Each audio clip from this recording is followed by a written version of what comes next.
So I did a Q&A on my Instagram a couple days ago and just kind of collected the questions, and we're just going to go through a few of them right now. A lot of people want to know what I think about campaign budget optimization, because Facebook is forcing everybody to switch over to that in September, I believe. I do not use campaign budget optimization in any of my strategies at this time. I've tested it a ton. The results are very inconsistent, which is something that I hate. So we are going to develop a strategy over the coming months that will mitigate the inconsistencies. So when you use campaign budget optimization, you're giving Facebook more control. And it's very important to maintain a balance between the control that you have over the ad and the control that Facebook has over the ad. So if you disturb that balance, it becomes very difficult to understand the data and to control the scaling. If we're going to be forced to give Facebook more control, then we have to remove control in other areas. And so that's part of the strategy that we're going to be using as we get closer to September. And I'm pretty excited to share that with you once we fine tune it. So yeah, we had to move. The wind got a little too crazy on the other side of this bluff. So I got a question from Hannah Lee Marie, who wants to know best tips on targeting the right audience on Facebook. We focus less on finding the magic targeting option and more on finding the magic product. The more specific you get with your targeting on Facebook, the more expensive your ads will get. The approach that I teach is all volume-based. It's geared towards massive scaling. And in order to do that effectively, you have to have cheap ads. We keep our targeting very basic, and a winning product will sell with basic targeting. So if you're selling a pair of shoes, then your targeting is shoes, it's sneakers or whatever. So we keep it very simple. Your focus, your time is better spent on the product than it is on the targeting. All right, I got a question from Eric Owens, something like that. What is the testing strategy that has worked the most for you? Location, placements, one-day click, etc. So our testing strategy is very systematic, it's very specific, and we do the same thing every time so that we can understand the data better. We pick and that's our testing strategy. You can learn everything about the testing strategy in Module 3 of the course, Keys to Consistency. I got a question from California Crazy. Do you sell to USA or Puerto Rico? Yes, of course. How do you make Facebook consistently deliver results? Do you keep launching new ad sets? From Like Mike. So we achieve consistency through consistency. It's really quite that simple. If you are consistent in your efforts, as long as you're doing the right things, which we go over in my training, if you do those things consistently, then you're going to get consistent results. And if you're constantly changing your strategies, your testing strategies, your scaling strategies, if you're constantly tweaking your store and changing the apps and doing all these different things, you're not going to see consistent results, and you're not going to know why, because you're always changing everything. Do we keep launching new ad sets? No. I think that's kind of irrelevant to the consistency of results. So from Fivos Papa, he said, from scaling multiple products to 8 figures, what's the winning factor you've observed of them? We identify winning products using 3 characteristics. We found that every winning product has these 3 characteristics, but not every product that has these 3 characteristics is a winning product, if that makes sense. So we're looking for products with these 3 characteristics, and then we test them. They either work or they don't, and it helps simplify the process. But it's, there's no guarantees. That's why the high volume of testing is so important. So those 3 things are, what are some good business books to read? From LA Smooth. There's 2 that I would definitely recommend. The first one is a non-traditional form of time management by Stephen Covey. It's called First Things First. Highly, highly recommend that book. It teaches you how to prioritize. And then second one is a fictional book by Paulo Coelho, I don't know if I'm saying that right, called The Alchemist. It's about finding your path and kind of trusting fate and your destiny. Really good for people getting started in business. Mikey Doyle wants to know how I run the grander scheme of things like incorporation and credit card points. Not really going to touch on incorporation, like the business side of things, because I don't feel qualified to give those answers. I think that you need to talk to a qualified professional That's pretty much all I do, is hire somebody that knows what the fuck they're doing, and I trust them to guide me through the process. So depending on where you live, what state you're in, what country you're in, you're gonna need to find the appropriate professional to help you set up your business, structure things properly so that you can pay the least amount of taxes, you don't violate any laws. You wanna make sure that a professional is guiding you through that process. Definitely not qualified to give you advice in that. Credit card points, I can only really help you if you're from the US. I don't know how it works in other countries. Credit cards that I use, I started with Capital One, the Spark card. So they have a 2% cashback card, which is amazing because it's unlimited, it's not capped. You can use it, the spending limit is capped.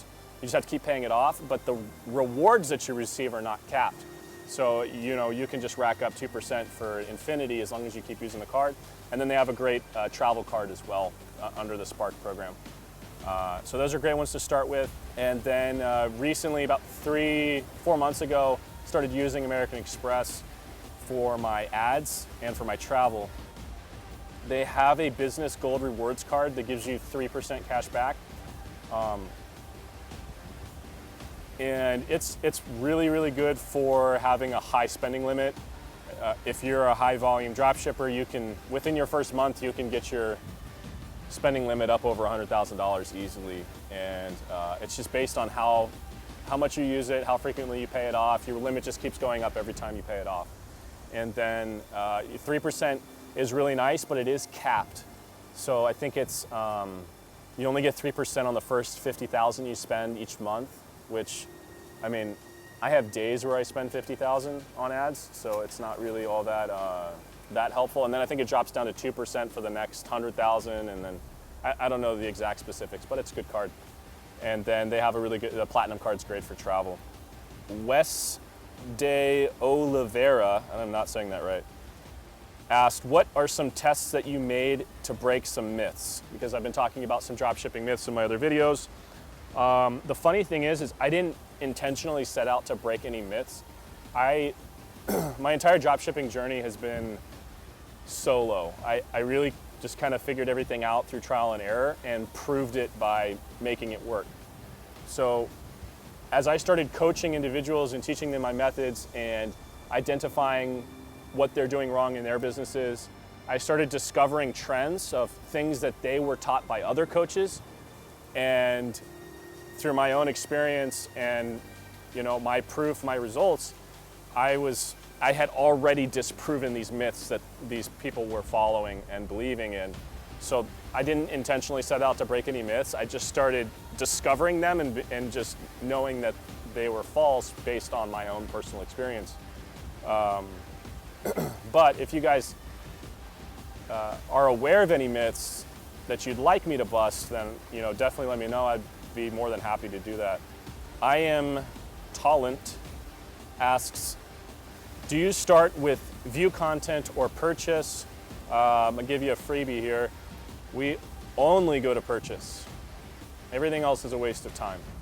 I'm assuming you're talking about what you're the conversions and not lookalikes. So if that's the case, then yes, we always go straight to purchase because that's what we want, right? And we don't want to try to trick Facebook. We want Facebook to work for us. We don't want to work against it. So we're going to tell Facebook we want purchases because that's what we want. And Facebook has enough data on people to know that they're interested in purchasing, whether or not they've actually interacted with your ad or with your store. There's no point in the latter method of starting with view content, then going to add to cart, initiate checkout, purchase. People that are starting with engagement, like it's just such a huge waste of time. Just go straight to purchase. A winning product's going to sell when you go straight to purchase. You don't need to collect data on it first. Another name that I can't pronounce, Chef Fraud. I don't know. What did you do wrong for a long time before you got these successes? What kept you away from success? I'm going to sound like an asshole here. Honestly, I didn't do much wrong at the beginning. It only took me 3 weeks to start making a couple $100 profit a day. Within 3 months, I tripled my salary at my job. And it's just a game of numbers. So If you're paying attention to the numbers, you know how to read the data, then it's really quite simple. I don't really have a good answer for that question. I've definitely run into a lot of problems along the way that come with success, processor issues, fulfillment issues, a lot of things that I've had to address, a lot of hurdles, a lot of traps that we fall into as we start scaling up. I think the most difficult part about dropshipping is not finding is not the winning product or the ads. All of that part's actually quite simple. The very difficult part is managing the business, paying your taxes, dealing with payment processors and PayPal, dealing with customer service issues, quality control issues. That's the hard part of this business. Dream Chaser Rich said, do you use Dropship Spy or would you recommend new beginners to do so? Spy apps are somewhat helpful as far as for educational purposes and knowing what products have sold well in the past or are currently selling well for some people, but I don't recommend using them as part of your product research method. So I teach my students how to find new and original products because those are the ones that are gonna give you the best margins, and you're gonna make the most money off of them. You're gonna be able to scale them higher, and you're not gonna have to worry about competing with 1,000 other dropshippers.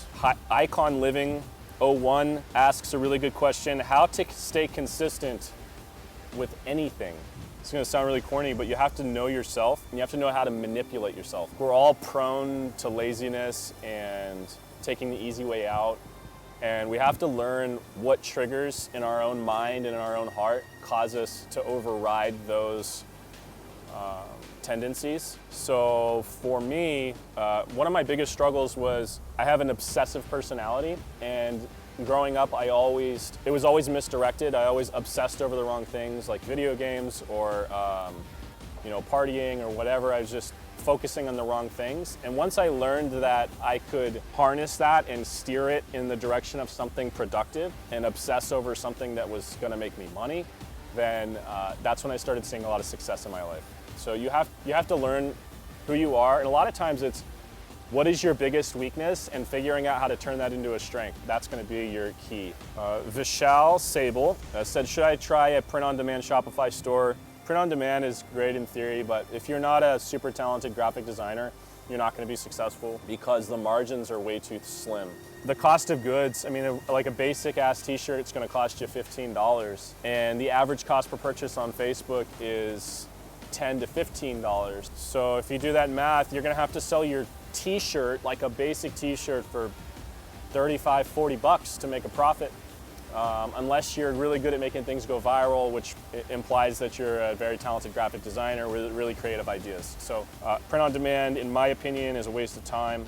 I do know some people that do it from China that actually will do print on demand from China, where the costs are much lower. You can get shirts printed for like $4 or $5, and that significantly helps your margins, and then it's actually practical to do so. But it is not something that I use in my business model. Which YouTubers do you agree with or do you think are legit? From Toto's PV. To be honest with you, I've never watched anybody else's dropshipping YouTube videos, so I can't answer that question. I know that there's a lot of coaches and gurus out there that act like they know what they're talking about, and so there's a lot of misinformation out there. There's a lot of people that got lucky with a winning product and think they know everything. But if you're not able to consistently hit numbers every month, basically on demand, then in my opinion, you're not qualified to be a coach. I would verify that the individual teaching you is actually executing and making more money from e-commerce than they are from their coaching. If they're not making more money from their e-commerce, then I wouldn't trust a single word that comes out of that person's mouth. Which theme do you use? I use how to write an ad copy. All of our ad copies are in Which payment processor do you use and how can I avoid that risk? I'm gonna assume you mean of getting shut down, but I mean all of them do that. It has nothing to do with the processor. It has everything to do with Visa and MasterCard and American Express. They're the ones that shut you down. They're the ones that tell the processor to shut you down. So there's like 3 different stages to the credit card processing process. That's redundant. There's the gateway, then there's the processor, and then there's the actual credit card company. And the credit card company is big data, right? They're the ones that know everything that you've ever done. They're the ones that have all the information. They know how many chargebacks you have. They're the reason why when you open up a new account after you've been shut down, they're the reason why your new account gets shut down right away, because they trace it all back to you. It doesn't matter which processor you use, guys. You just have to not suck at dropshipping to avoid risk. You have to have a good fulfillment center. You have to sell good quality products. You have to have an amazing customer service team. Really, the big keys are fast shipping and having an amazing customer service team. If you can lock those two things in, you're not gonna be worried about chargebacks. So on that note, if you do need a fulfillment team, email me, jonathan@titan3pl.com. We'll be more than happy to help you. In fact, I'm gonna announce a promo right now that I was going to bring up on my IG later today. If you're currently processing 50 orders or more per day consistently, I will give you my course for $997 instead of $29.97. So $2,000 off if you're processing 50 orders per day and you sign up for Titan 3PL. I'll give you the course for $2,000 off. If you're doing 100 orders a day consistently, I'll give you my course for $500. Just email me at jonathan@titan3pl. We'll verify that you're actually receiving that order volume consistently.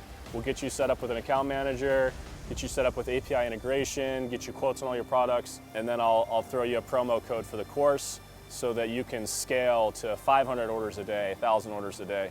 And then it's a win-win for both of us. That's it for today's Q&A. If you have any questions, please email Willie, cameraman, my content manager, willie@titan3pl.com. Send him all of your questions. He'll feed them to me for the next Q&A video that we do. And that's it for now.